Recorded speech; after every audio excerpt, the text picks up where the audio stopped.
Hey everyone, my name is Danny Dumas, and this is the Earn Your Title podcast. Today we're talking about a very important topic, and that is helping our boys turn into men. Now, if you're like me, you feel a very strong desire to help your young man bridge the gap between boyhood and manhood. We've all done this, and it's confusing, and it's strange, and as parents, I want to take a little bit of the pressure off and maybe give you just a couple of nuggets of advice that other people have given to me that hopefully will help. And I will start this by saying that I don't know the outcome. I don't know how well I'm doing. I have a 15-year-old boy. He is in the process of turning into a man. If you look at him right now, he's the size of a man. He is almost 5'10". I outweigh him by quite a bit still. So when we wrestle, I still have the advantage. And I don't know if you're like me, but even though I'm stronger than my dad, I know it 100%. I feel like even though he's 71, if we were to wrestle, I feel like he would still beat me. There's something inside every boy's psyche that their dad is always stronger than them. So I'm currently stronger than my son, but he's about the same size as me height-wise, and he is looking more like a man. And I want to help him. I want to make this transition easy. I want to make him successful. And there's some stress that goes with that. And I think some of it is unneeded.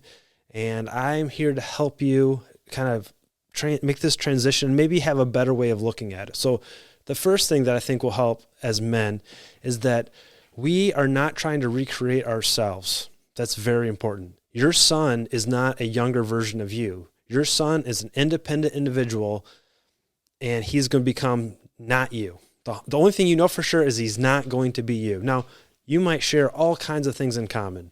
You might have the same love for sports or for hunting or for music, whatever it is. You might share all this, but he's not you. And that is a very important very important thing to distinguish. You're not trying to recreate you. But what are you trying to do? Well, I believe as men, we have a responsibility. The responsibilities we have are to, one, provide a loving atmosphere for our sons and our daughters and our family to grow. This needs to be a safe atmosphere. You need to provide for their basic needs. They should have plenty of healthy food. They should have love from their parents. They should have boundaries and discipline and consequences for violations of those rules. They need structure. That is what we provide to them. And then when you have the basics, you've provided the basics, what you need to do as a man to help your boy turn into a man is to set the table. What do I mean by that? You could have a super healthy meal with fruits and vegetables and grass-fed beef and all this organic stuff, and it's the best you could possibly do. And your son or daughter still might want to eat chicken nuggets.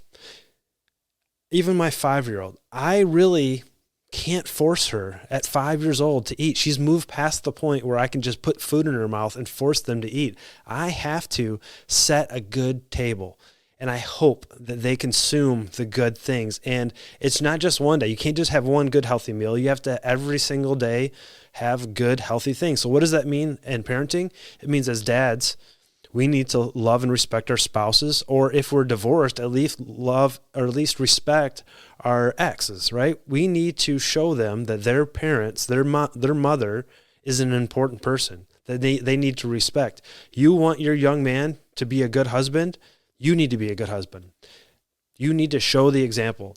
You don't want your son, if your son's, maybe he's currently in the getting mad, yelling phase where everything bothers him,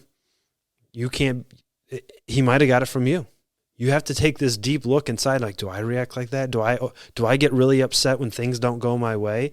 And that's a tough thing as being a parent, is looking and going, is he doing that because of me?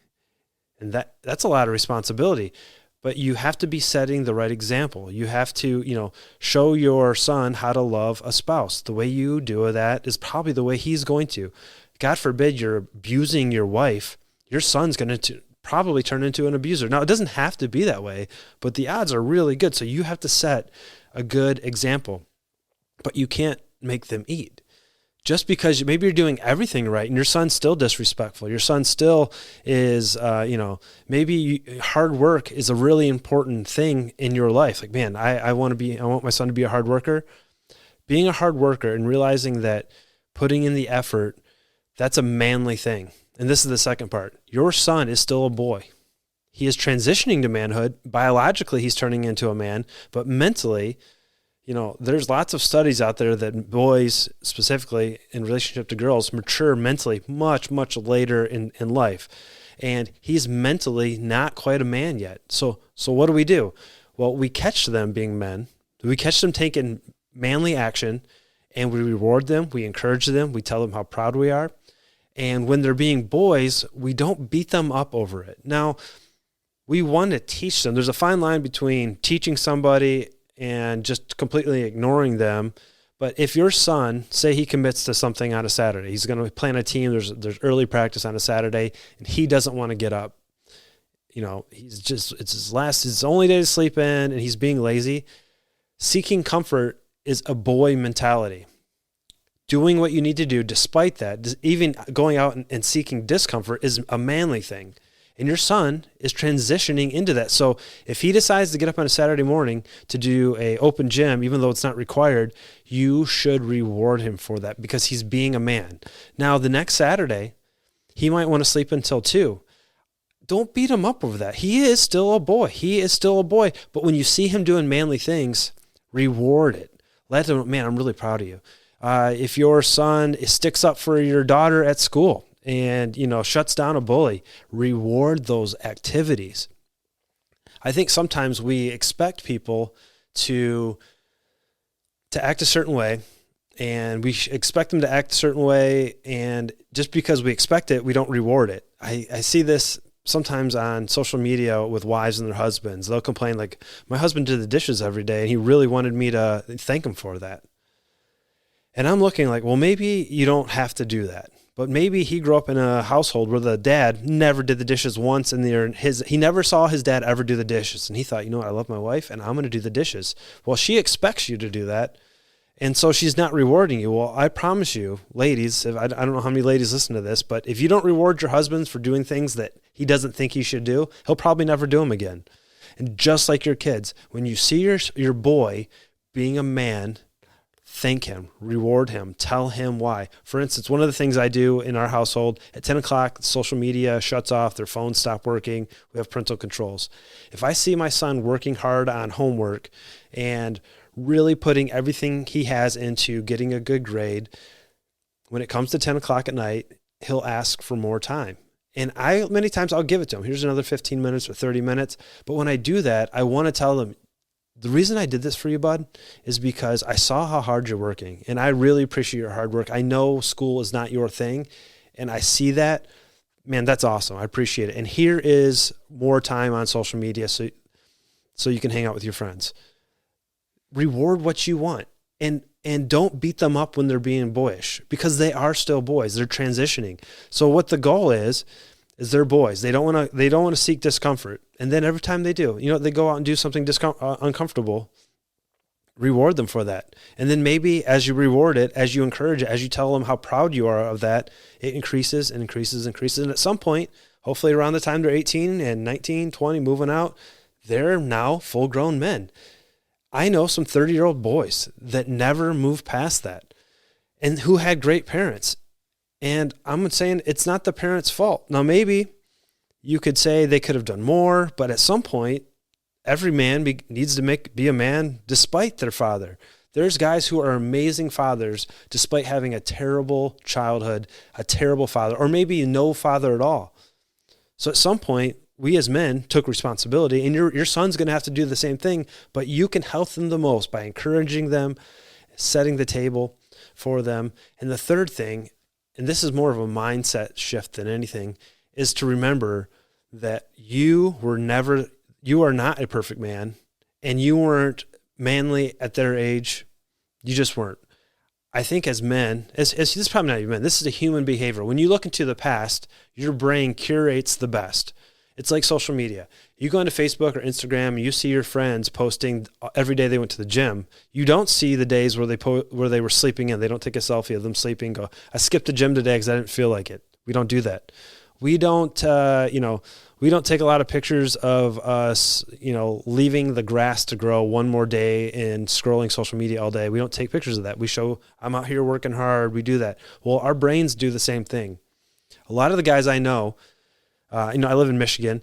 A lot of the guys I know will complain about their kids. These kids these days will start like that, and they'll say they are inside on their devices all day long. They're video gaming all day long. They could spend 12 hours. And I know when I was a kid, I spent every day outside. When the sun came up, I went out, and I didn't come back in. And so my mom rang the dinner bell, and it was dark out, and the streetlights came on. That's when I came back in. Well, what I know, all those guys grew up in Michigan, and I know that is not true. Now, there probably were days that some of that was true, but it wasn't every day. And the reason I know that is because in November in Michigan to about maybe March, at any moment, we could have a day that is negative 10 degrees, negative 5 degrees, 0 degrees, wind chill of negative 30 degrees. I promise you, none of us, not a single guy in the state of Michigan as a kid was going outside for multiple hours when it was negative 10 degrees.